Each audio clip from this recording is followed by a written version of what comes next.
says we're back on board with the circuit here at Pyra. Here's the race leaders. Oh, there are all sorts of problems. Oh, big carnage. Oh, straight to the barriers. And through the smoke we come. What a crash!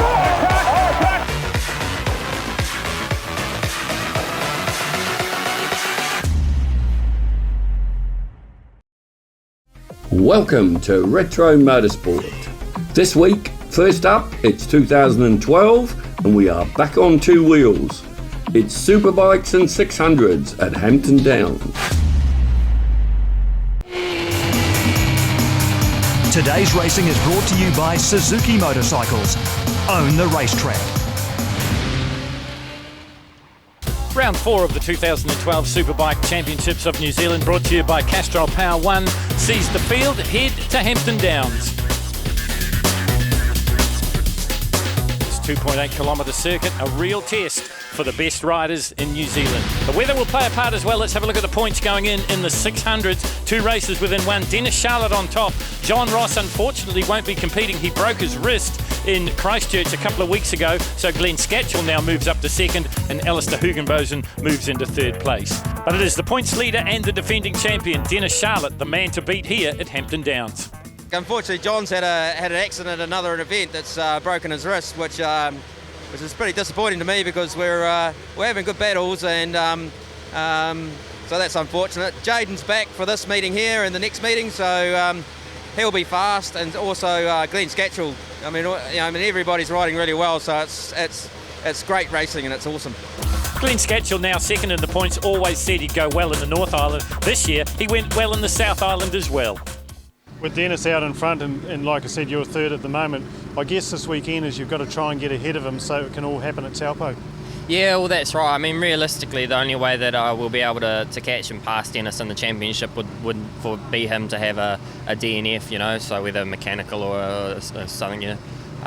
Otherwise, even if I won every race from here, we wouldn't gain enough points.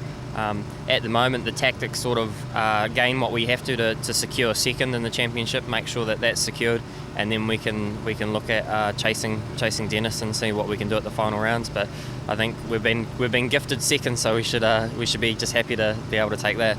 Another one looking to capitalise with the demise of John Ross was Christchurch's Alistair Hugenbosen. With no John Ross here, it's a good opportunity for, I guess, podium finishers to get up the order. Yeah, hopefully. It's a shame, of course, without him being here. I'd like to race him for his position, but yeah, you've got to be here to get the points, and I've worked out that every race in the North Island I need 11 points to equal his, so it's possible, but yeah, we'll see what happens.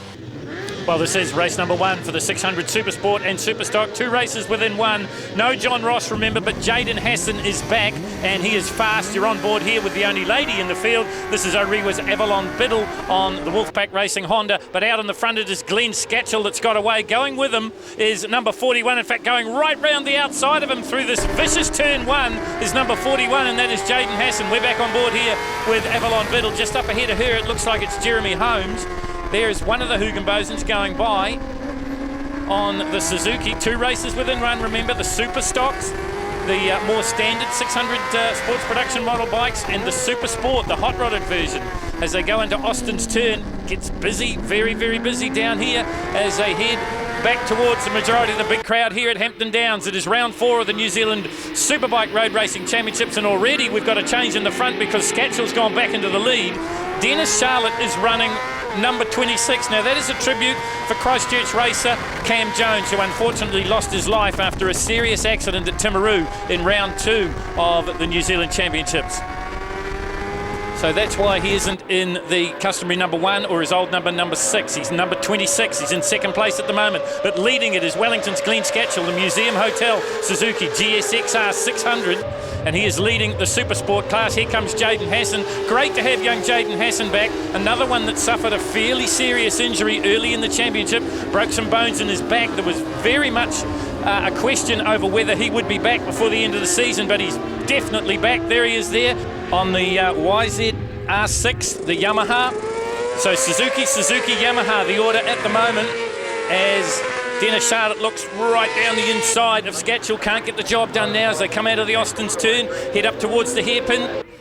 Up and over the top they come. The bike gets very light over the top here, but Scatchell just goes to the brakes fractionally later, and he stays in the front from Charlotte. Hassan closes up the gap though, so the youngster from Auckland not done with yet.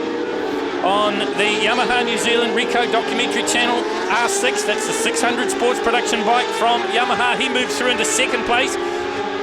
Charlotte goes back into third. Scatchell leads it.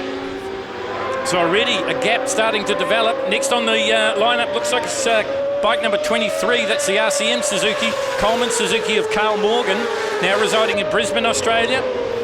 He's come over here to complete the 2012 New Zealand Superbike Road Racing Championships in association with Castrol Power One, and also all the dealers, Honda, Yamaha, Suzuki, Kawasaki, all putting money in to help the cause here. You're back on board with Avalon Biddle. She's made the move up from 125 Grand Prix class to the 600s this year. That's a fantastic shot. You get to see how much the suspension works on what looks to be a pretty smooth surface here at Hampton Downs. Down into Austin's again, so then it's uphill. Oh, and Avalon's gone down. Oh, well, that's terrible bad news for Orewa's Avalon Biddle. She's okay. You see her rushing to the bike. She'll struggle to pick that bike up, though. She's just a little slip of a girl, and those bikes are quite heavy.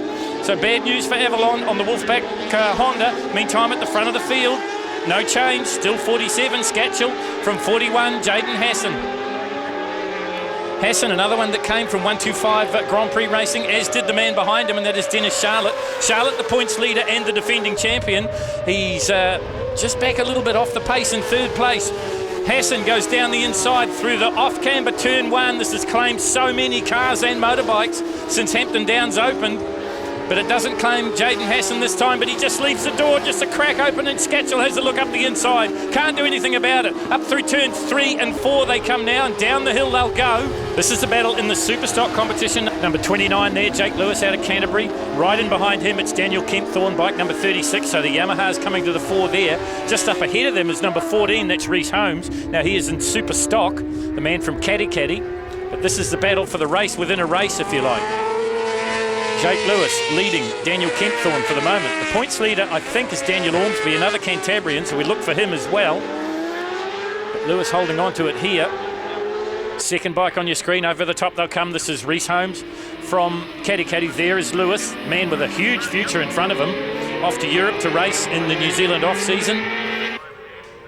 As we go back to the front of the field, it's still Jaden Hassan. And we're down to the business end now of this race here. First race of the afternoon, round 4 of the New Zealand Superbike Road Racing Championships, brought to you by Castrol. And this is Jaden Hassan, and he's cleared away a little bit from the man in second place, and that is Glenn Scatchell. So up the hill he'll come, and he will see the checkered flag this time. What a comeback for the kid from Auckland. They thought he wouldn't get to do the rest of the season because of his broken back. Well, not only has he done the rest of the season, he's got the first win in the book here in the 600s. In the Supersport competition, Jaden Hassan is too good for them. Glenn Scatchell is second. Dennis Charlotte, the points leader, is third. Whilst in the Superstock, it is Daniel Kempthorne of Palmerston North. It's been a really rough 6 months. I broke my foot in 5 places, my hand in 6, and then my back in 3. And just 2 months ago. So this is my first proper meeting back. Been on the bike a couple of times in testing, but this is the first proper race meeting back. And I'm feeling really good. Like I said, the home buyers reports R6 is working really well. And Dave Coleman Mechanics doing an awesome job, and Robert Taylor from Kiwi Suspension Solutions have got the bike railing around really well. Jaden was on fire out there. It was a really good race at the beginning there. I sort of thought I could hang with him and put my head down and chase him around for a couple of laps, but that boy was on a mission and he had a point to prove, and I think he did it fairly well. I'm stoked with the position that we gained. Second place is a solid finish for us, and I think we've got a couple of little bits to try out for the next race. Hopefully we can gain a little bit more speed towards the ends of the race. That's where we seem to lack, but yeah, fantastic race though. Jaden was nearly crashed into the back of Glenn a couple of times, so if those boys wanted to ride like that, I was quite happy to let them ride like that. The championship isn't going to be won with me trying to battle with them, so I just settled down to a good pace and went round and finished the race. Really, I matched my qualifying time, which is a lot faster than what I've ever been around here before, so I'm really happy with that. Awesome.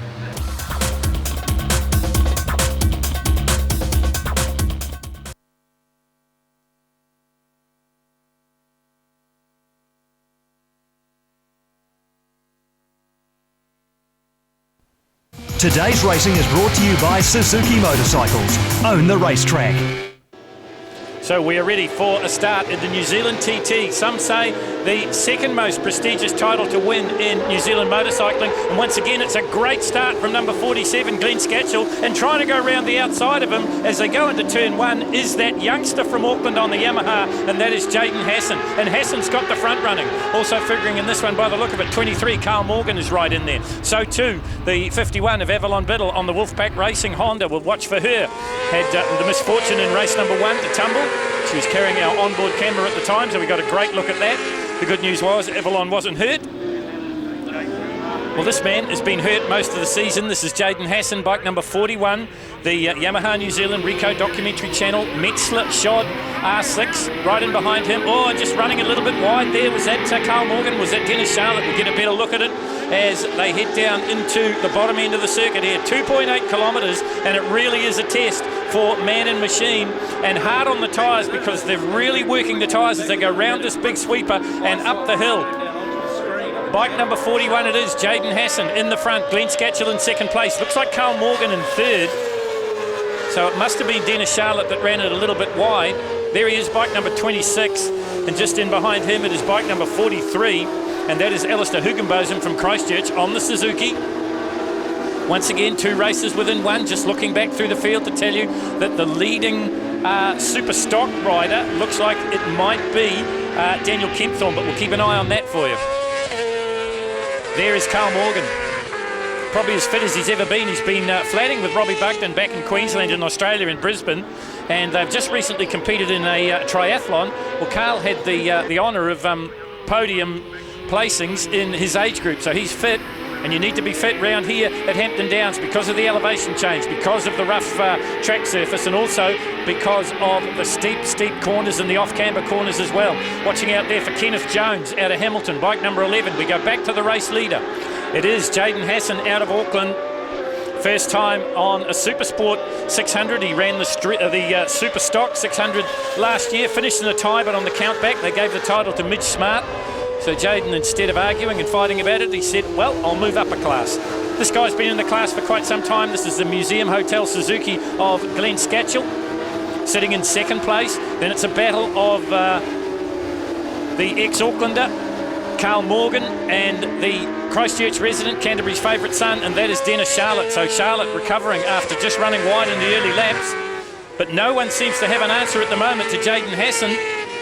Well, he hasn't really got a dog in this fight with regards to the championship because he's missed a couple of vital rounds with that back problem. This man certainly has, though. He's moved into second place now with the demise of John Ross. John Ross broke his wrist at the Days of Thunder meeting at Ruapuna Park in between the rounds in the North Island and the South Island rounds when we took a long break. John wanted to do a little bit extra training and unfortunately crashed the bike and broke his wrist, so he is out of Superbikes and also the 600 Super Sports. This is Carl Morgan, got his start on 150 street stocks in the Tim Gibbs Winter Series a long time ago. Someone off on the gravel just in the back of the shot there. Keep an eye on who that was. Oh, and there's problems here, and that looks like Daniel Kempthorne. It is bike number 36, and he's tangled with another one of the Superstock 600s. Remember, 2 races within 1. Great camera work from our team here to capture that, but bad news for Daniel Kempthorne. He won race 1 in the Superstock class. He's not going to win race number 2. But who is? Is it going to be Jaden Hassan? And this is the big one. This is the TT, so we're doing a little bit of extra laps, and that is hard on the body, and it's hard on the suspension, and it's even harder on the tyres. Jaden Hassan in the front on the Metzler tyres. This is a battle for second, third and fourth on your screen. So Carl Morgan's dropped down a spot, and Dennis Charlotte has come back to Glenn Scatchell there. This is Morgan. So about half distance here, Jeremy Holmes on the Honda, behind him Alistair Hugenbosen. Then it would be Josh McGrath by the look of it from Australia. Bike number 5, or bike number M it is today. So there's Holmes on the Honda. Hugenbosen has got all he can handle from the young Australian. The Australian came here because he's too young to race on the Super Sport class in Australia, so he thought he'd come and get a little bit of extra experience here in New Zealand. Jeremy Holmes there in the shot. Man from Invercargill, so he's travelled furthest to come here on the CBR 600 RRR. Oh, it's getting busy in the minors here in Supersport. Josh McGrath just losing a little bit of ground there to Alistair Hugenbotham. He's looking to pick up points as well. And really the Supersport title chase has been shuffled around a little bit with John Ross not taking any further part. Second going in, but he'll drop down the order as this is the penultimate round of the championship. From here we go to the Taupo Motorsport Park. So Holmes towing them round. He's currently sitting in 10th place, I think it is. This battle further down through the field. There's Josh McGrath from Australia. The SP Tools sponsored Yamaha. Same sponsor as Shane van Gisbergen in the Australian V8 Supercars. Just trying to tag onto the back of this battle is bike number 51, and that is Avalon Biddle. A DNF in race number 1. Just having a look there, bike number 59. This is Blaze Heaven on the Yamaha machine. And this is Jaden Hassan. Now he's only got to contend with lap traffic, and I've got a feeling that that's Marcus Begley on the 7, and the yellow flags are flying, and the reason is it's the Total Oils Wolfpack Racing Honda of Avalon Biddle. Not for the first time. Avalon has parted company with the machine. The officials taking the bike away from the dangerous area. Avalon climbing over the tyres. The good news is she's okay, but she won't be happy with her performance. A DNF in race number 1, and now the crash in 2.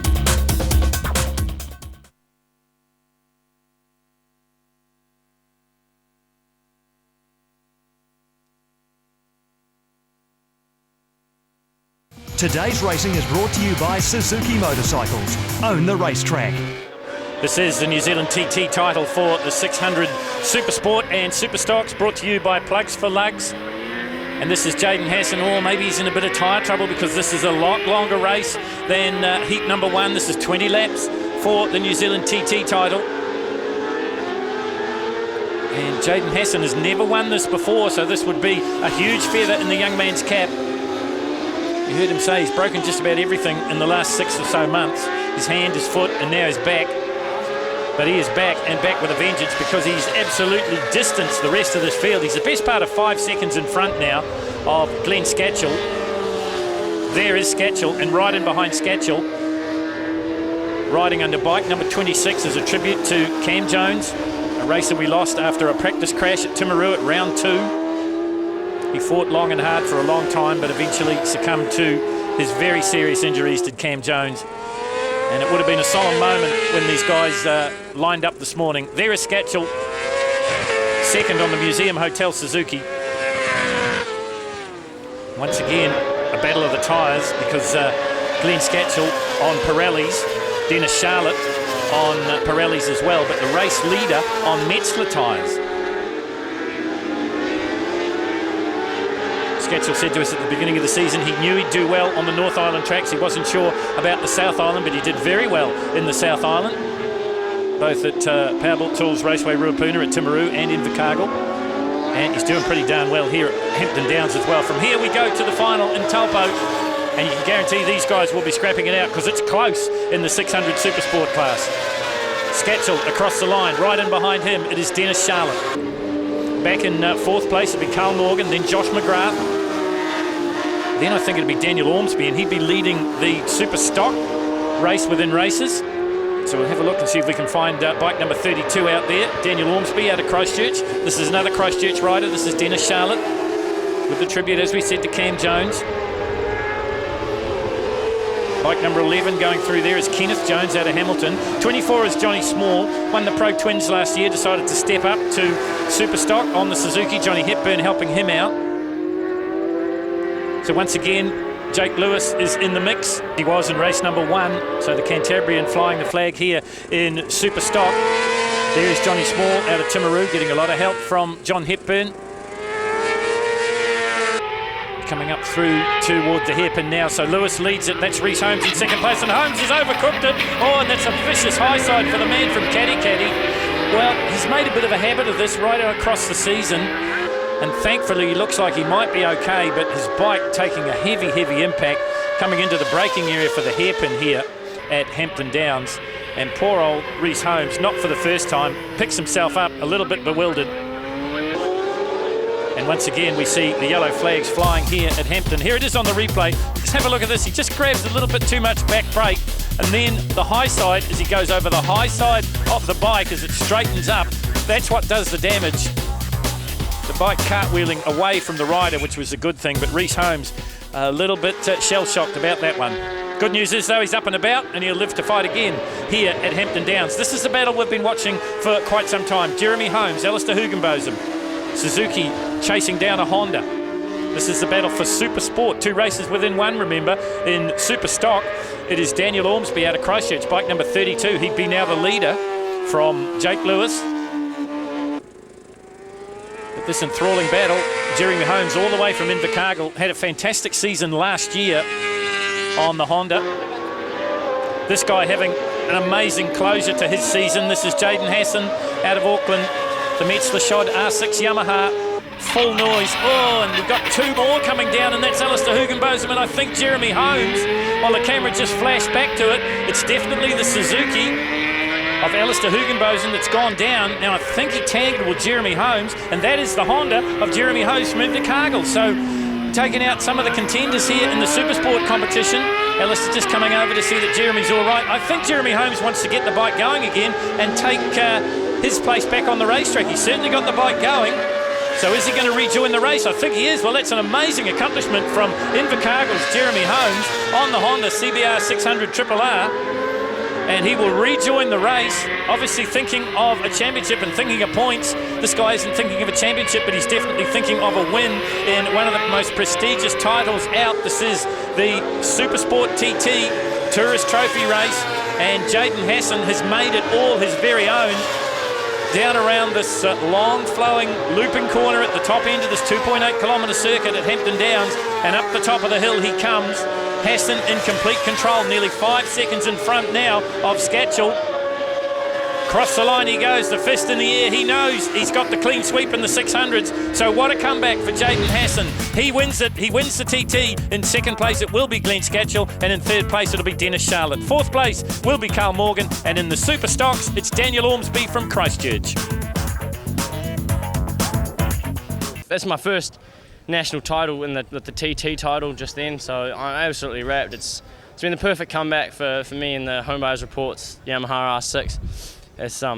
Yeah, I just don't really know what to say. I'm just so happy at the moment. I didn't get as great a start as I did in the first race, and then it took me a few laps to get into it, which is a shame, and sort of let Jaden get the jump on me, and then I held up the boys until I sort of got my head round. I knew Dennis was right behind me. The lap board was saying he was right on my tail for pretty much the whole race. For some reason at the end he dropped off. But yeah, I'm really happy with the weekend. Congratulations to both Glenn and Jaden. They both rode really well. So I think Jaden broke the lap record a couple of times, so that's fantastic. I've gone as fast as I ever have, so that's great.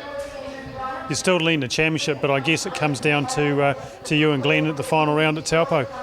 Well, I still have 30 points lead, so I really still have to finish the races. But I'll go there to Taupo and try and win the races. That's what we're all about. So if we have a look at the points with round 4 in the book and just 1 to go, it is Dennis Charlotte on top from Scatchell. John Ross dropping down through the order, so Carl Morgan will move into third place. And in the Super Stock, it is Christchurch's Jake Lewis on 176.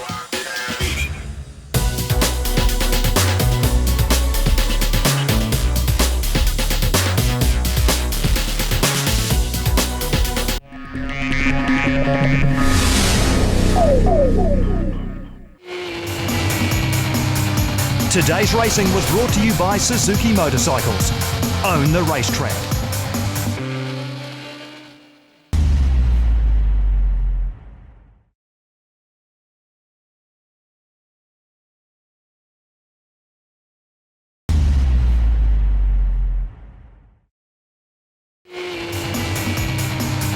Today's racing is brought to you by Suzuki Motorcycles.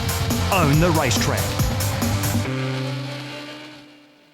It is round 4 of the New Zealand 2012 Superbike Championships, brought to you by Castrol Power One in association with Motorcycle Trader and News, Motorcycling New Zealand, Honda, Kawasaki, Suzuki, Yamaha and BMW. Hampton Downs is the venue. The weather has been kind, And you can see as we go into round number 4, Robbie Buckton has got a healthy points lead. In second place, it is Wellington-based Sloane Frost. In third place, John Ross. Well, he's not here. Fourth place is Nick Cole. And in fifth, it's Andrew Stroud. So far the weekend's gone really well for us. I think, you know, we sort of hit the ground running straight up, and, you know, the Suzuki was great since we rolled it out of the truck, and, you know, we've made some minor adjustments and got a little bit better sort of feel from the front end here, and, you know, trying to get a little bit more tyre life out of the bike for the longer races. But look, we're happy. We're pretty comfortable with where we're at, and, you know we got the speed, you know, early on, so, you know, we got a couple of long races, so it's just going to be a matter of just trying to make sure we got the speed there at the end. BMW rider Sloane Frost out of Wellington these days was looking to continue his good form at Hampton Downs. I think we got an advantage on Robbie on the tyre situation, you know, and obviously Robbie must be on a pretty soft compound foot to put that lap time in for qualifying. So I don't think it'll last the race. So hopefully at the end of the race we can pick him up. Nick Cole has always been fast at Hampton Downs. He registered his first win here on a superbike. Yeah, my goal at the moment is to beat Stroud and Sloane. Robbie, sort of need him to have a DNF and he'll come back to us. But yeah, it's the way the championship's been going, the series has been going, it's anybody's game still really. Everyone's had a few problems at whatever meeting. So yeah, we're just really looking for consistency.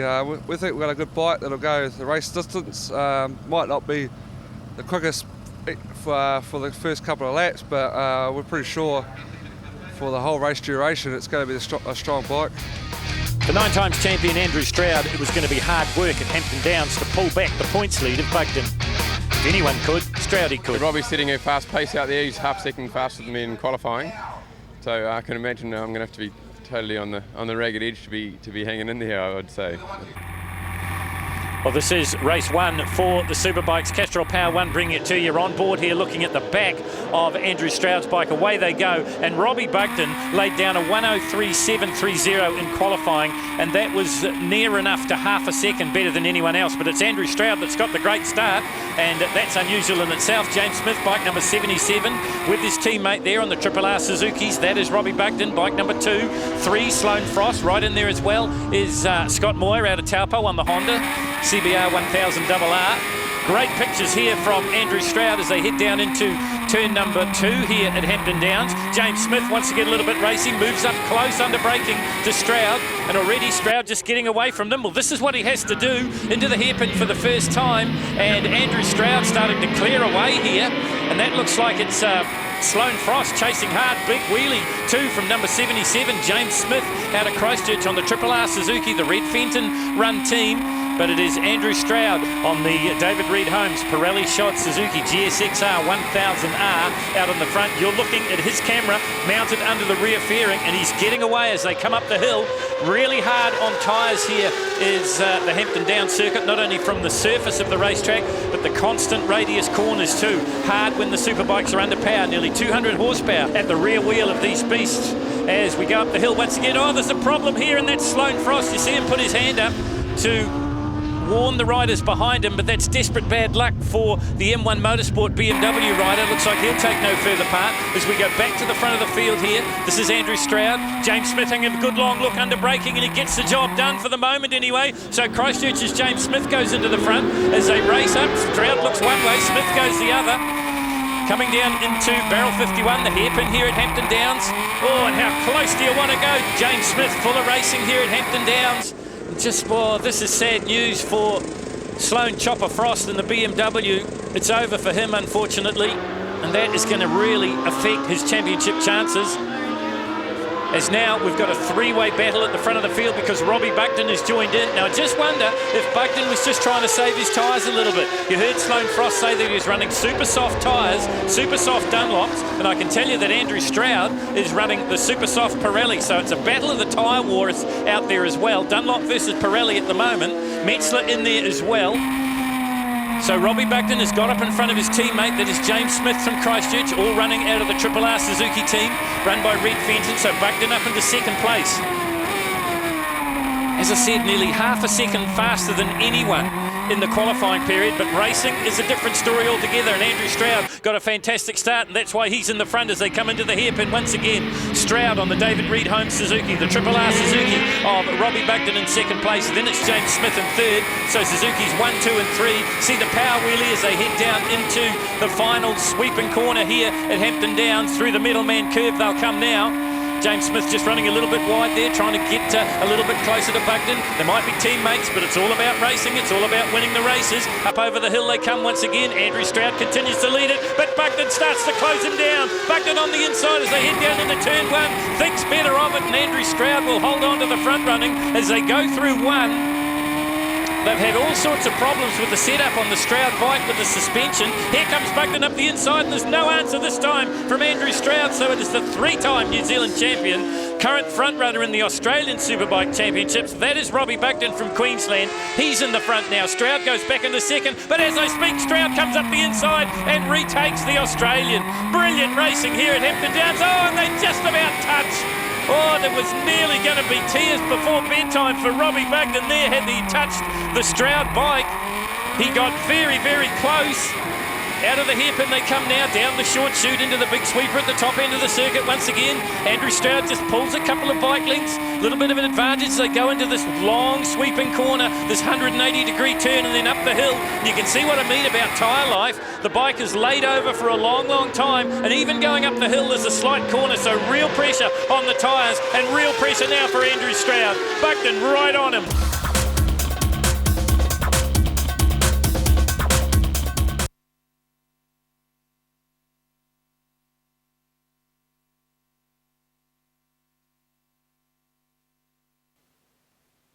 Today's racing is brought to you by Suzuki Motorcycles. Own the racetrack. Well, when you left us, it was a battle of the champions, Andrew Stroud versus Robbie Bugden, but now James Smith right back in the mix as well. So the Triple R Suzuki team trying to double team the 9-time New Zealand Superbike champion. That is Andrew Stroud.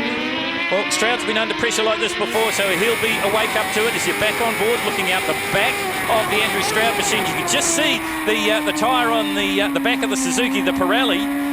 Andrew using the soft compound Pirellis. 77, James Smith moves into second place now. Bugden back into third. James Smith on the Metzler tyres, so Pirelli, Metzler and Dunlop. The tyre wars in the front 3 for the moment. We lost Sloane Frost early, looked like a mechanical issue. So once again, Robbie Bugden has a good long look down the inside of James Smith, decided not the place to do it. Oh, and then gets into a violent head shake as they head into turn number 2. And Nick Cole is coming into the action as well on the Kawasaki. So we might have a 4-way go here, and this is only race 1 of the Superbikes. We've got the Jeff Perry Memorial to look forward to upcoming. Round the outside of Andrew Stroud goes James Smith. Well, maybe just an uncharacteristic mistake there from Andrew Stroud, and it's allowed Christchurch's James Smith to go through. Bugden stays in third place. Through the hairpin they go now. This tight corner here at Hampton Downs, this 2.8 kilometre circuit. Back on board here with Andrew Stroud. Robbie Bugden is the man in the rear-view mirror, and there too is James Smith, but Stroud, he's run it a little bit wide. Now can Smith come up the inside? Yes, he can, and Bugden does it as well, so Stroud gets his pocket picked. So Stroud goes from first to third in the blink of an eye as they cross the stripe at close to 300 kilometres an hour. Here comes the big move coming from Andrew Stroud. As wide as you like into turn 1. Bugden, though, takes the front running from Smith. Stroud back into third place. Triple R Suzuki 1 and 2. Then it's the David Reed Holmes Pirelli shot Suzuki of Andrew Stroud. Coming into this fight just in the back of the shot there. And that is Nick Cole on the Kawasaki. The K-Finance Kawasaki 1000. These superbikes are amazing around here at Hampton Downs, and you see there Andrew Stroud, the last of the late breakers, tries to go up the inside of James Smith. The rear wheel coming off the ground, such is the force of the braking on the big Suzuki, but Smith holds his line. Into the hairpin they go once again. Bugden, the championship points leader by a huge margin. Back in 5th place on the points table going in here at Hampton Downs is Andrew Stroud. He'd be very unaccustomed to being that far behind. Although he made a bad tyre choice in one of the South Island rounds, and he said he was even more unaccustomed to being lapped twice in a superbike race. That ain't going to happen this time round, though, as Bugden calls the shots. James Smith in second. Stroud round the outside of him, makes the pass. Can he stay there, though? He can. So Andrew Stroud back into second place now. Bugden leads it. Coming up on number 71, that's Paul Duncan out of Rotorua on the championship winning bike of a couple of seasons ago of Robbie Bugden, another one of the Suzukis. We're back on board here with Andrew Stroud, James Smith in behind. Remember, Bugden in the front, the points leader in the Superbike chase, and a lap rider's going to play a part in this one. Up through turns 3 and 4 they come now. Duncan holds his line and lets the faster boy go through, and that's exactly what they do. And Andrew Stroud capitalises on the little bit of confusion going around the lap rider, and he goes back into the front as they come down into the hairpin once again. Great shots, and once again Robbie Bugden, the last of the late breakers, gets very, very close on the exit of the hairpin. Down the short chute they come now, and Robbie Bugden is running out of time here. He needs to make a move on the 9 times champion if he wants to win this race. Round the sweeping 180-degree turn they come now, and up over the top, and Andrew Stroud has got what looks like a winning break, because he will see the checkered flag first as they streak past the big crowd here at Hampton Downs. The flag comes out and Andrew Stroud draws first blood in the Superbikes. So Stroud gets the maximum 25 points. In second place it is Robbie Bugden, and in third place it is James Smith. And look at the margins, absolutely nothing in it in Superbike race number 1. With about a lap to go, I think you ended up back in third place, but you got back there again. Yeah, just as well, because I didn't even know where the laps were. Actually, I couldn't work out the how many to go. So yeah, it was great to get that win. But you know, my bike's been faultless, and rallies were awesome again. So I got no complaints. That was a hell of a battle, right from the word go. It was on, and you know, you can race around all day long by yourself, but I tell you what, that's some of the best racing, the most enjoyable racing I've ever done for a long, long time. And you know, obviously we didn't win it, but you know, I still got a smile on my face and look forward to this next one, that's for sure. I was trying everything I could. I felt strong under brakes, but my exit out of the sweeper was what was killing me, and both of them could get a good run up over the hill. But it was a wicked race anyway. Race number 2 for the Superbikes, and this time you were looking out the front of the Andrew Stroud bike. This is the Jeff Perry Memorial TT, one of the most prestigious titles in New Zealand motorcycle. Oh, and a jump start there, and I'm not sure. I think that might have been Ray Clee from the second row. You see in green there, that's Nick Cole. You're on board here with Andrew Stroud. Just trying to get up a little bit further up the front of the field. There is Ray Clee, number 36 on the RCM Suzuki. That looked like Chopper Frost just being put down a position. In fact, that's 87 out in the front, and this is Scott Moore out of Taupo, the Wolfpack Racing Total Oils Honda. So he's got the very best of the starts. We go back on board here with Andrew Stroud, taking the pictures from his GoPro camera. Up ahead of him, it's his one-time mechanic, that is Ray Clee out of Kumu. Ray Clee's had a resurgence in racing this season, really has been one of the top contenders. But it is Scott Moore, ex-motocrosser, still a Formula 3 racer in his little Honda RS125 framed CRF 450 machine. Now this is Wellington Sloane Frost on the M1 Motorsport Valvoline Oils BMW, and just been passed by Ray Clee on the RCM Coleman Suzuki. So this is a race further down through the field, because already starting to get away a little bit there is Scott Moore out of Taupo. Just have a look at the speed as they come up over the top. If we can hold this shot just for a little while longer, you'll see speeds approaching around about 300 kilometres an hour. That's how fast they were going in race 1, because Robbie Bugden broke the track record and set a time of 1:04.115. He was faster in qualifying, but records in qualifying don't count, of course. And racing is a totally different matter as we're on board here, taking the helmet cam from Sloane Frost. And look at the lean angles as they work their way through turns 3 and 4 here, and down into the Austin's turn. Up the inside of Ray Clee goes Sloane Chopper Frost, another ex-motocrosser, working on the race leader now. This is Scott Moyer. And the BMW gets a much better drive as they head down into the hairpin. Clee gets around Moyer as well, so we've got a change for first and second. And sneaking up on Scott Moyer now is the man that carries our camera, and that is the 9 times champion Andrew Stroud. And have a look, if we hold this shot a little bit longer, look at the revs these 1000cc machines pull. It'll be up towards 11,000 RPM as they work their way up the big hill once again. In fact, it's over 12, 13,000 RPM, 13.5, nearly 14, as Andrew Stroud tries to go around the outside of Scott Moyer, gets the job done, under braking down through the gearbox. You hear it for yourself. This very difficult off-camber turn 1. And Andrew Stroud now in pursuit of Sloane Chopper Frost. Once again, he begins to pick up the revs, and Frost just about cuts off his water as they go through turns 3, up and over the brow and down into the Austin's turn once again. Then it's another 180-degree turn and up towards the hairpin, up over the crest. The bikes get very light going up here. In fact, you might hear a little bit of wheel spin from the Stroud machine.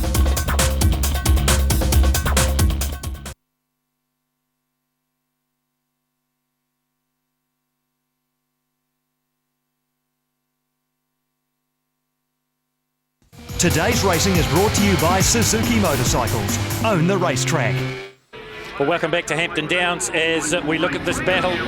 36 Ray Clee out of Kumu, Sloan Chopper Frost out of Wellington.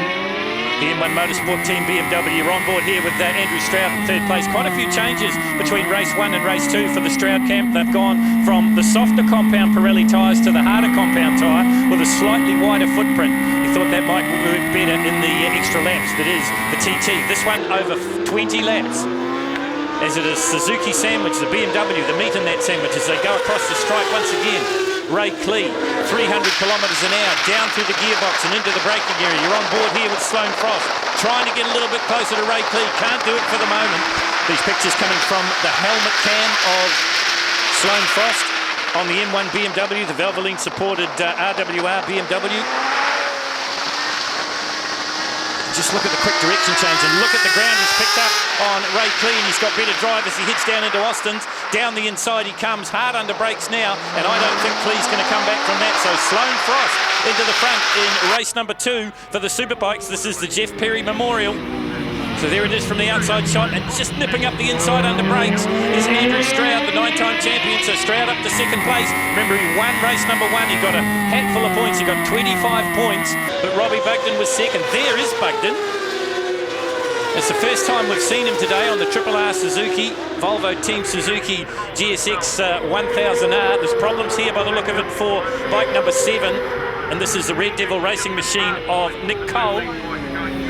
As we go back to the front of the field, and Andrew Stroud looking to chase down this man. Oh, and Sloan Frost runs it a little bit wide. Oh, and there was a real moment, and you saw he had a look behind because he knew he was in danger of being attacked by Andrew Stroud, and that's exactly what happened. So we take the pictures from the helmet cam of Sloan Frost of a slowly disappearing Andrew Stroud. So Stroud in the front now, Frost back into second place. Then it would be Ray Clee. We saw some problems out there for Nick Cole. Just keep an eye on where Nick is. Dropping down through the field, maybe a mechanical issue for the Red Devil Racing Kawasaki. No issues at the moment though for Andrew Stroud, the 9 times champion. Is he going to be able to resurrect some points here as we go into the final round just a week away at the Taupo International Motorsport Park? This is Hampton Downs. This is Sloan Frost, and he is trying to run down Andrew Stroud. We've got a lap rider up ahead of them, and that is Paul Duncan once again. So Paul Duncan's going to play a part in this one, whether he wants to or not. Stroud goes down the outside. Sloan Frost gets the door open for him. He comes up the inside, and I think the Wellingtonian will be back in the front here, and he is. And it's a straight-out drag race up into the hairpin. And Sloan Frost puts the BMW front wheel inside Andrew Stroud and stays in the lead. Great pictures here once again. 13,500 revs per minute for the Suzuki of Andrew Stroud, trying to chase down the traction-controlled BMW of Sloan Chopper Frost. Well, Sloan had his first Superbike win here at Hampton Downs. That was in the Suzuki Tri-Series. And he ran again and ran well in the rain in one of the national rounds, so he's right up there in the points. In fact, he's in front of Andrew Stroud as we go into this round. That may change today, though. But at the moment, it is Sloan Frost leading here in the Superbikes, the Jeff Perry Memorial Trophy. Getting down to the business end now, and Andrew Stroud trying for all his worth to get the maximum 25 points. To do that, he's got to close down the BMW, and he hasn't been able to do it yet. Once again, they come into the big sweeping turn at the bottom end of this 2.8 kilometre circuit. Frost, ex-motocrosser turned road racer. Andrew Stroud uses motocross for his fitness training, but certainly the most experienced road racer in the field today. 9 times New Zealand Superbike champion. Down the inside of Sloan Frost he comes. And I can tell you that that injection of pace means that the track record has been smashed again here at Hampton Downs. It goes from a 104.222 to a 104.109 on that lap from Andrew Stroud. So Stroud in the front now, nothing that Sloane Frost can do about it. As they head up the hill once again, the Suzuki is going to gain maximum points here at Hampton Downs if he can stay in the front. Last lap, you're on board here with Sloane Frost. There's nothing he can do about it. He's not close enough at the moment to chase Andrew Stroud or to catch the flying Stroud. Bike 1 pays Bike 3, Suzuki pays BMW. Back in third place now to Craig Sheriffs from Fielding, and in fourth it would be Ray Clee. Fifth is James Smith, so a good performance from him this weekend. But we concentrate on this duel at the front of the field. Through Austins they go once again. Frost gets a little bit closer as they head up towards the hairpin. This is where he got in front a couple of laps ago. Is he going to be able to do it again? The last of the late breakers is normally Andrew Stroud, but Sloane Chopper Frost closes up the gaps once again. Down into the big sweeper at the top end of the circuit. Remember, we're on the last lap here. Has Sloane Frost got anything for the 9 times champion? He changed the compound of the tyre. He went to a wider profile for rally, and it looks like it's worked for him because Frost runs it a little bit wide, and that is the only advantage that Andrew Stroud needed.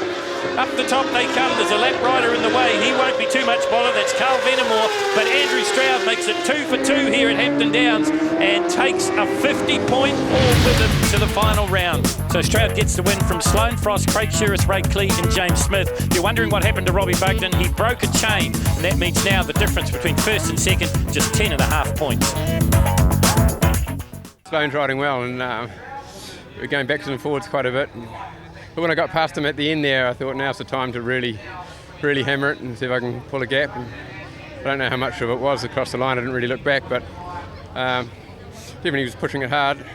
It was a good race, and Andrew's always hard to race against, you know. And we ride heaps differently, so we're faster in different parts of the track, and made a move a couple of times, but just how it worked out in the end. 1 round to go in the New Zealand Superbike Championships, and you see it for yourself. Robbie Bugden just 10.5 points ahead of the 9-time champion. Sloane Frost in third place, Nick Cole in fourth, and James Smith in fifth.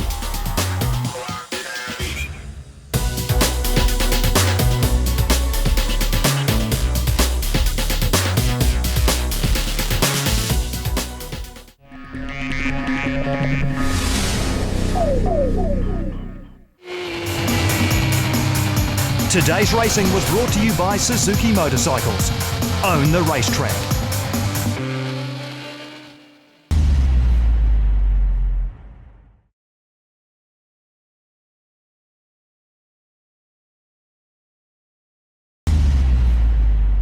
A 180 miles per hour is fast on land. Imagine it on water.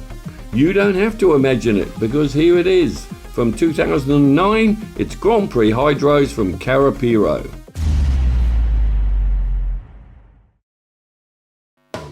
The first round of the 2009 Massport UAM World GP Hydroplane Championships on the Tauranga Harbour went well for the Kiwis, with Kenny Lupton leading the points from David Alexander. Their big threat is Aussie Brett Nidri, who was third going into the final round here on Lake Karapiro.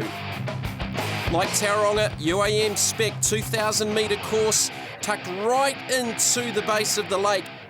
Alan Livingston, Mayor of Cambridge, fantastic event here for the Waipa District Council with the GP Hydroplane World Championships. A superb event, we're looking forward to it very much, and it's just the icing on the cake for the number of events that we have here at Lake Karapiro. First round at Tauranga, you are the points leader for the UIM Grand Prix World Championships. What's the plan going into the first race today here at Lake Karapiro? Oh, with the high points, I've got pole position, so I need to make the most of that first race. I need to get out in front and try and make that corner first and dictate the race if I can. And there's some pretty fast boats out there, so I'll have my work cut out for me. Yeah, exactly right. I mean, a lot of these guys got their engine packages sorted out after Tauranga, but for your team, an awful amount of work with the damage sustained at Tauranga. What's gone over the last couple of weeks for the team? Yeah, no, I've had a huge couple of weeks. We've done a few 3, 4 o'clock in the morning working on it, but no, we've got it in. It seems to be all pretty minty, and hopefully she'll hold out in this first race. Hey Michael, second round of the UIM World GP Hydroplane Championships, and after your dramas at Tauranga, you've had a couple of test sessions here at Karapiro, and how have things gone? Yeah, we've gone out a few times, and you know, this weekend I think we're going to have a pretty good run today. You know, we went out a couple times, and the boat seemed to handle really good. The motor ran good. we haven't been bitten by any electrical issues or anything, so we're going to keep our fingers crossed, and as of right now, we're pretty excited for the race for today. On to the first heat action. We've got 3 heats to watch, the final 3 heats of the UAM World GP Hydroplane Championships for 2009. Brett Nedry out to the early lead. That's Alexander in the middle, Kenny Lupton on the inside. 7 GP Hydros for the race. And unlike Tauranga, where the racing was spread over 2 days, the final 3 heats are here on Sunday at Lake Karapiro, with all 7 blown GP Hydros on the water. Here's J. Michael Kelly and the boss. Oh, bouncing from side to side. As it looks like Graham Weller here in G-Force has got some problems. Going into the final 3 heats, Kenny Lupton leads on 6.25 and Annihilator 3. David Alexander second and Annihilator 2 on 4.69 in this boat. Warlord, driven by Australian Brett Nedry, third on 400. So first heat action, beautiful sunny conditions in front of a massive crowd on Lake Karapiro. Nedry with a big lead early over David Alexander, running right through the wash. Trying to keep up with the Australian.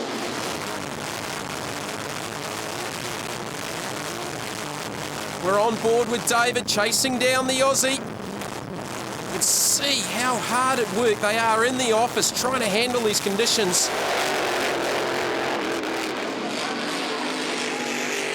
That flag just acknowledging that Weller has stopped out there on the course. Here's Annihilator 3, Kenny Lupton. It looked like Brett Nedry got one heck of a start. He had a big lead going down into turn number 1.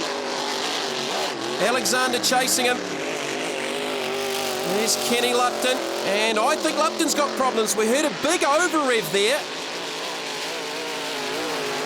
The championship leader, he's pulled off to the centre of the course. As the boss now takes it to David Alexander, J. Michael Kelly, the American, showing some speed. Peter Knight's legendary boss. We heard him say earlier on in the interviews they had some successful test sessions so far over the weekend here on Lake Karapiro. Ideal conditions, beautifully flat water. And the advantage of being out front is you can pretty much pick and choose your own lines. This is Warwick Lupton, just struggling a wee bit, running very, very wide up against the lakefront. He's back through this field, J. Michael Kelly. This kid is spectacular. He is driving the hull off the boss. There'll be lots of fans of GP hydroplanes. Really happy to see the boss back on the water.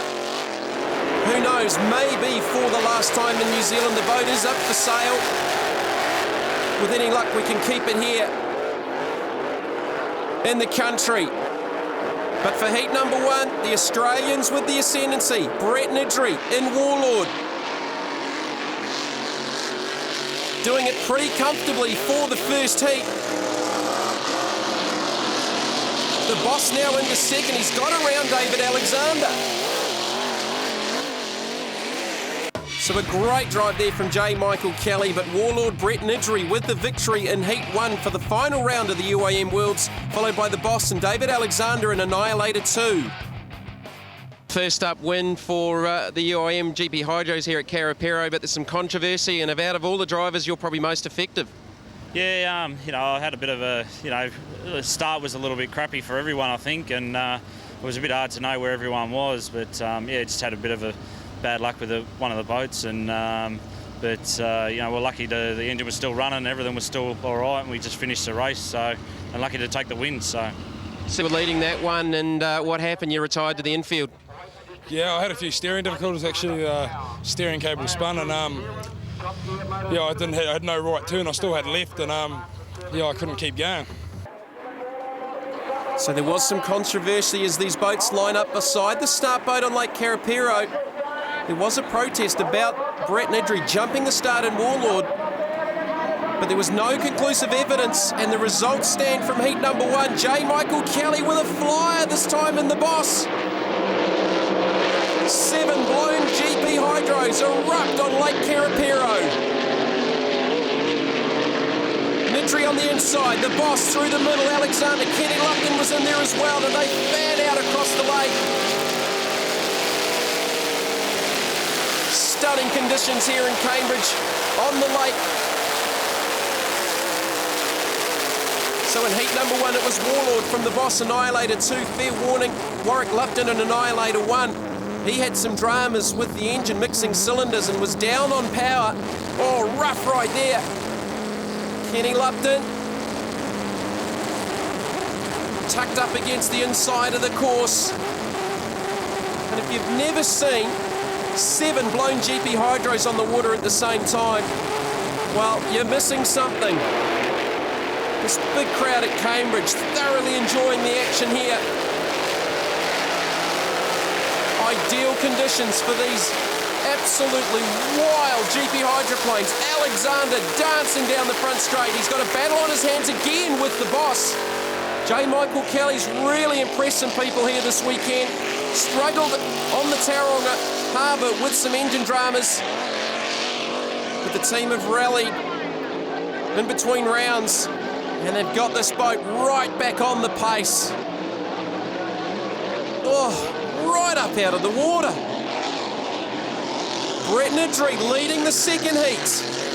The penultimate race of the 2009 Massport UAM World GP Hydroplane Championships. Kenny Lupton after a DNF in heat number 1. Here he is in heat number 2. He's back through the field a little bit, and he's got further problems here by the looks of it. Oh, this is heartbreak for Kenny Lupton.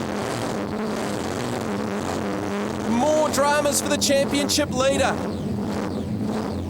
Well, this is really going to mix up the points. Kenny Lupton, his second DNF in 2 heats.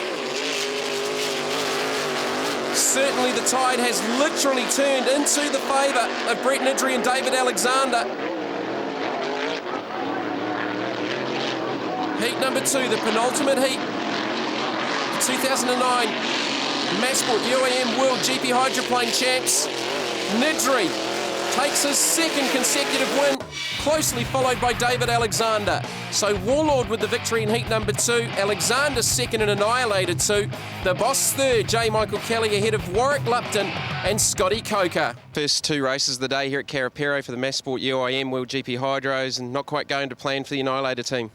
Oh no, we're finding it pretty hard. You have those days. We had a good weekend at Tauranga, and yeah, Ken's had a couple of DNFs, which is unfortunate. Lost a propeller in the last one, and had a bit of a steering problem in the first one. So yeah, no, a bit of a shame, but that's the way the game goes, and you've got to finish to win. Dominating performance in race number 2. You've got the points lead going into the final. 206 ahead of David Alexander.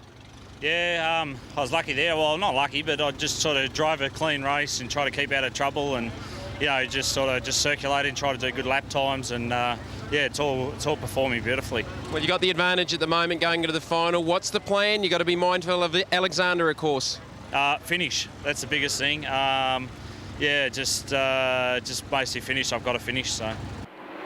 And the point situation now sits Warlord leading on 1200, David Alexander in Annihilator second on 994, the Boss in third, J. Michael Kelly on 652, Kenny Lupton back in fifth after leading going into the final round. The final race for the UAM World GP Hydroplane Championships presented by Massport. All Brett Nidri needs to do here is keep David Alexander in sight. He doesn't necessarily have to win it. David Alexander, however, he's got to do everything in his powers to win it and hope that something goes wrong for the Australian. Look at this onboard shot of Alexander. That's Nidri just to his left. Absolutely ideal water conditions on Lake Karapiro. 270, 280 kilometres an hour. These boats are the maximum, 26 foot long. A maximum of 510 cubic inches. Some of the wildest boats on the planet. Nidri leads, Alexander second. The Boss, J. Michael Kelly in third. And And after the disappointment of Tauranga, he's in with a chance for a podium for the World Championships for 2009. Could we be looking at the new world champ? Nidri lost the EC Griffiths Cup to Warwick Lupton late last year. The trophy being contested in Australia. It's back in the hands of the Kiwis. The Kiwis have won everything else. But can Brett Nidri deny the Kiwis the biggest one for the year, the World Championships? The unreal sight of the boss back on the water. J. Michael Kelly has really done this boat justice this weekend. It's been a fair amount of time since we've seen the spectacular boat racing on the circuits of New Zealand. But the American with Thunderboat experience has really handled this boat beautifully. Alexander doing all that he can to try and stay with Nidri here. Laps are running out though. As it stands right now, towards the end of the final heat of the Worlds, it looks like the title's going to go to the Australian. Unless something happens mechanically and Alexander can get in front, we're on board with Alexander. He's right with the Aussie here. This is one of the best races of the championship. It's all come down to this, the final. Nidri with a handy lead, Alexander with nothing to lose. He's going to try and leave everything on the water here. Look how close they are. Through the northern turn. Nidri takes the checkered flag and the 2009 UAM World GP Hydroplane Championships. The final heat results, Warlord Brett Nidri, second Annihilator 2, David Alexander, and in third, the boss. Congratulations, what a race. You are the world champion for 2009. What are your feelings? I'm very mixed emotions at the moment. You know, it's good to win, and also for the crew, and you know, Ron Burton, who's putting so much money into this boat, and yeah, for it all to come off, it's just it's tremendous. So I'm sure there's some thoughts there too for Paul Burton. It was a big dream of his to come here and race this race, and it's very special, you know, especially because he wanted this too. Fantastic final race. Unfortunately, you come up just a little bit short in the points, but you gave it all. Yeah, we did. Yeah, we were pretty happy really for the boat we got out there running and the package and that. No, it was awesome last race, and hopefully all the crowd enjoyed it. That's what we're here to do, and no, it was brilliant. Congratulations to Brett Nidri, the new UIM World GP Hydroplane Champion for 2009. He took the win on 1,600 points ahead of David Alexander and Annihilator 2 on 1294. J. Michael Kelly third in the boss on 877. Don't go away, we've got the AE Baker up after this.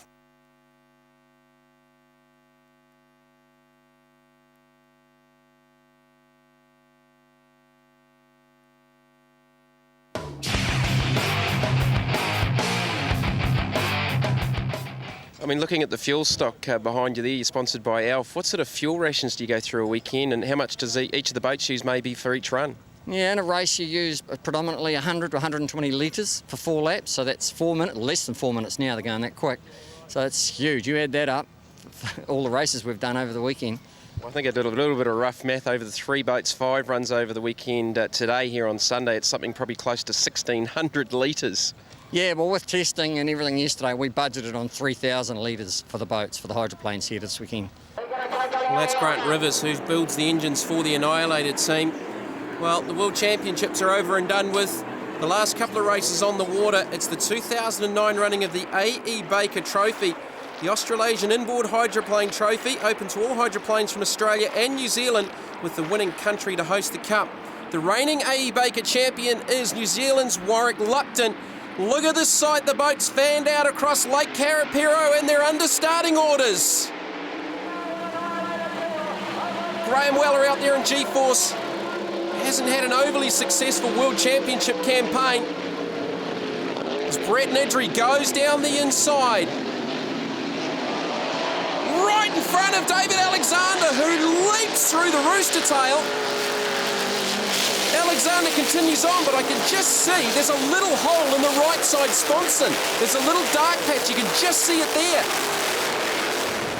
He suffered some form of damage through that. Did Nidri chop him down or what? On board with Alexander, he's continuing on.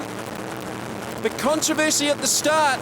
You're pretty much supposed to hold your line, certainly through the first turn, and it looked like Nidri chopped right down in front of one of the leading Kiwis, David Alexander.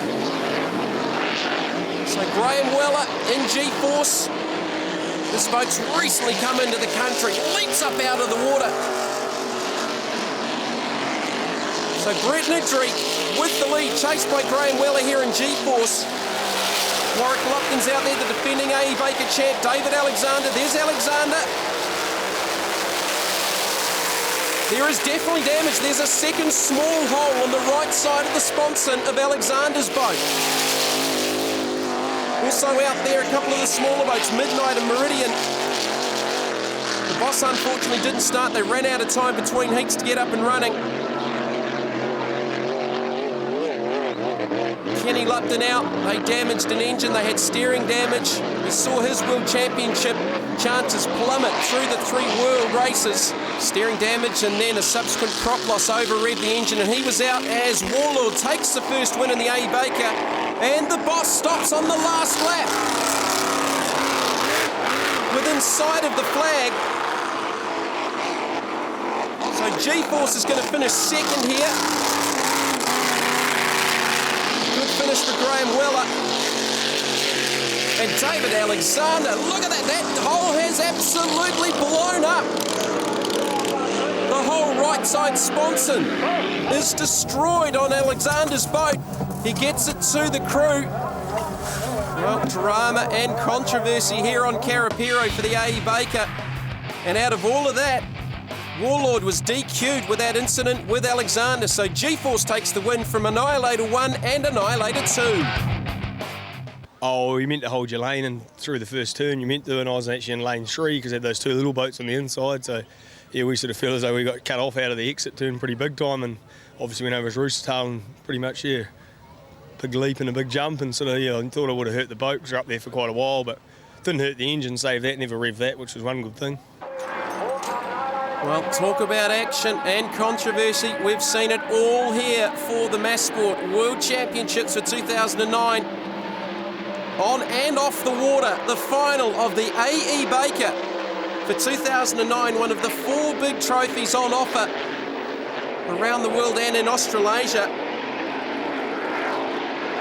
Of course, the World Championships, Brett Nidri's tied that up. The S.E. Griffiths Cup, Warwick Lupton won that late last year. The Mass Sport Cup, David Alexander holds that after Tauranga. And it's all down to this one for the A.E. Baker for 2009. And Graham Weller and G-Force is in the box seat here. Final race. Part of this 2-round Mass Sport UAM World Championships. And Graham Weller is really coming into form. He had some engine dramas earlier on in the day. They've changed engines. And while not quite as powerful as their number 1, this backup engine is not doing a bad job out there. Warlord, Brett Nidri, the new world champ. They weren't happy after that call after the first race, the A.E. Baker, with the DQ after that incident with David Alexander. That's the Boss running with him at the moment, J. Michael Kelly. Had a DNF in the first heat of the A.E. Baker within sight of the finish line. So that's the battle for second and third. G-Force out in front, Warwick Lupton and Annihilator. Just in behind these guys, the reigning A.E. Baker champ. So with Nidri's DQ, Graham Weller could win another trophy here for the Kiwis. As the American and the Aussie drag race down the front straight, or do they? Nidri shuts down. Well, they haven't had too many reliability problems over the World Championships. David Alexander's probably sitting there going, why now? Why couldn't that have happened earlier on? Here's Warwick Lupton back up to speed in Annihilator 1. The reigning A.E. Baker champ. Well, the trophy's going to stay in New Zealand, but it's going to be this man, Graham Weller. G-Force.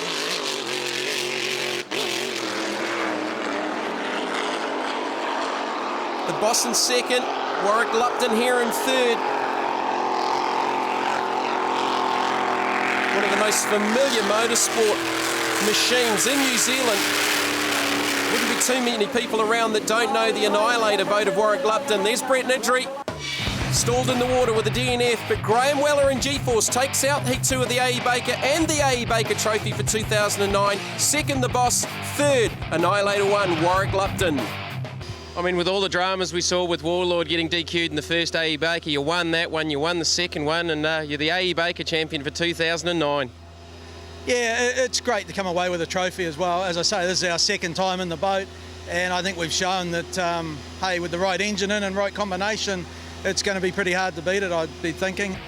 Well, that's a pretty happy Graham Weller. He takes out the A.E. Baker on 800 points ahead of the defending champion, Warwick Lupton, and Annihilator 1 on 525. The Boss, J. Michael Kelly, in third on 300. And with the 4 trophies contested over the last few months, Warwick Lupton took out the E.C. Griffiths Cup, David Alexander the Mass Sport Cup, Brett Nidry the Australian, the UAM World Champs, with Weller taking out the A.E. Baker.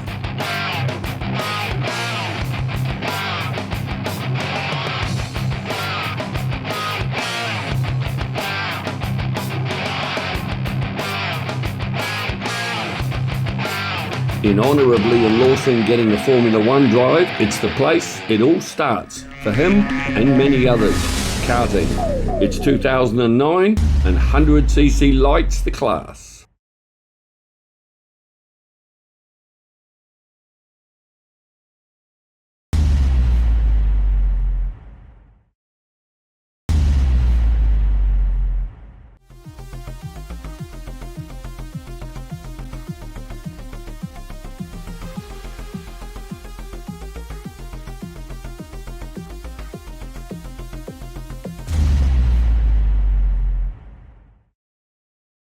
Well, this is the Total Span City Sales 2-Day Challenge, and this is the Senior 100cc Yamaha Light class.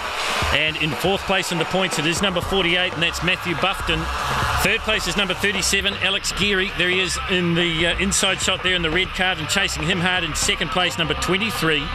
And that is Dion Forrest. But the man they're all trying to keep in sight is the North Island champion, and that is Matthew Kinsman. I think I'm leading in the points by a little bit, so yeah, can't complain at this point in time. There's a couple of quick guys like John Van Bommel and Dion Forrest have been very quick yesterday. Just be consistent throughout the day and don't make as little driving mistakes as possible.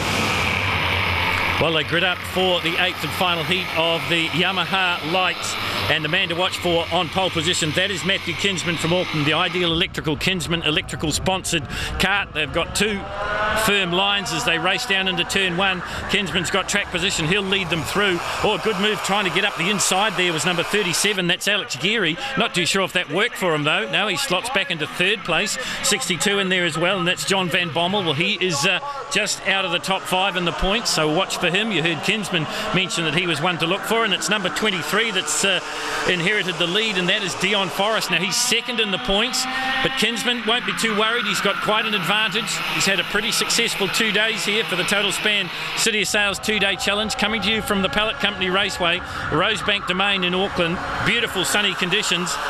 But it's a bit of a surprise that it's Dion Forrest, the Speed Scan right karts runner, out in the front. Kinsman through in 2nd place. Then we go back to number 48 now, and that's Matthew Buffton. And behind him, 37, and that's Geary. And then their number 62 there, John Van Bommel from the Bay of Plenty. Well, Kinsman carrying on the family tradition. He won this event last year.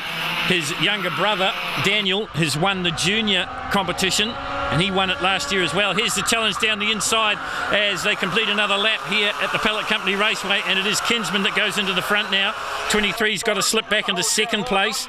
Well, he had his moment in the sun to Dion Forrest, but he's back in 2nd now, and he's glued to the back bumper of Matthew Kinsman, the 17-year-old. The whole family involved in karting. 48 through in 3rd place, that's Matthew Buffton. He's 4th in the points.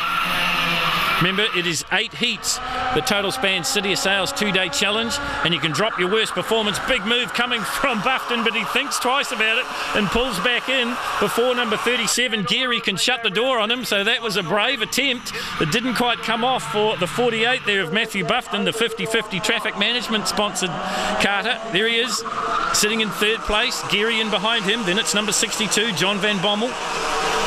So these fives just starting to get away a little bit, and also starting to get away through the S's and heading down towards the lap scorers once again is Matthew Kinsman.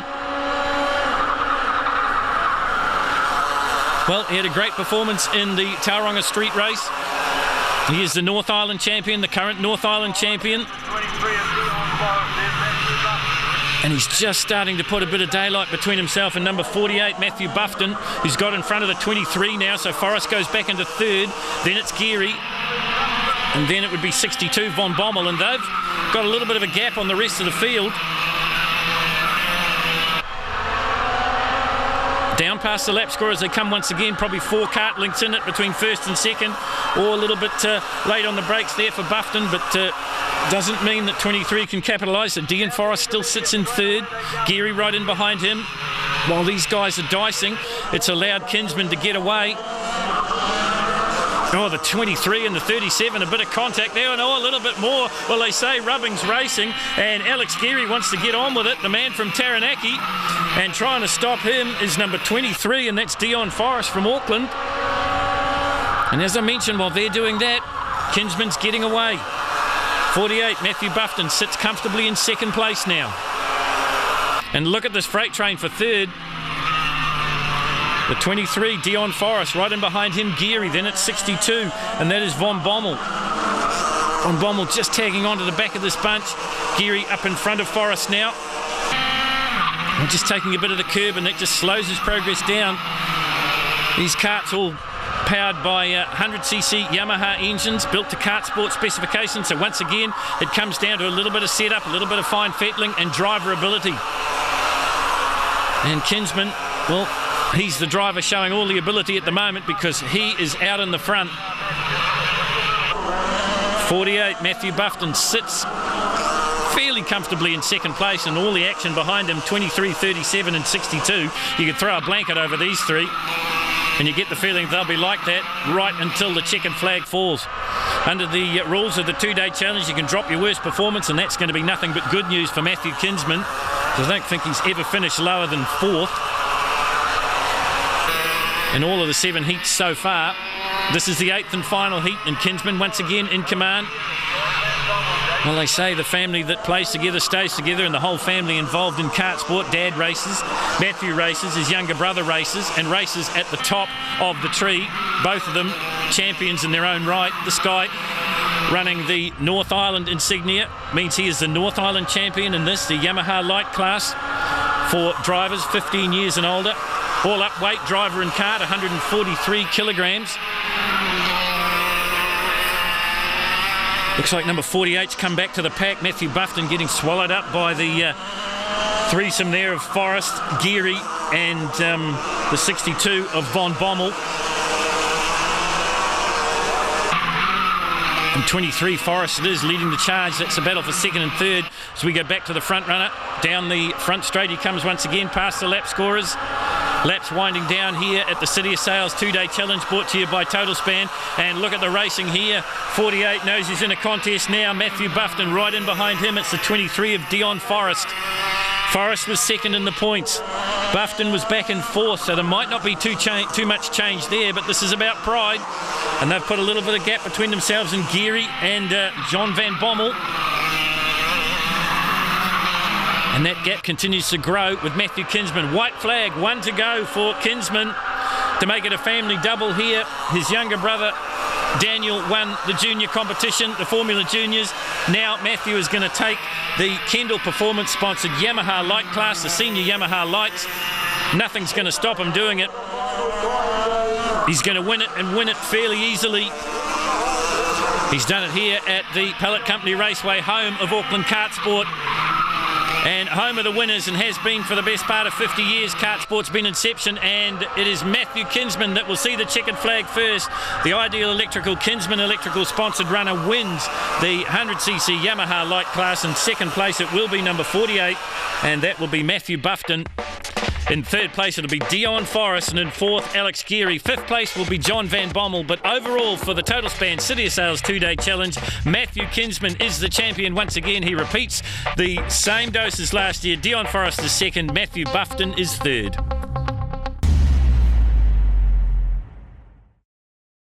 That's it for us this week. See you next week for more Retro Motorsport. You'd have to say as we're back on board with the circuit here at Pyra. Here's the race leaders. Oh, and there are all sorts of problems. Oh, big carnage. Oh, straight to the barriers. And through the smoke we come. What a crash!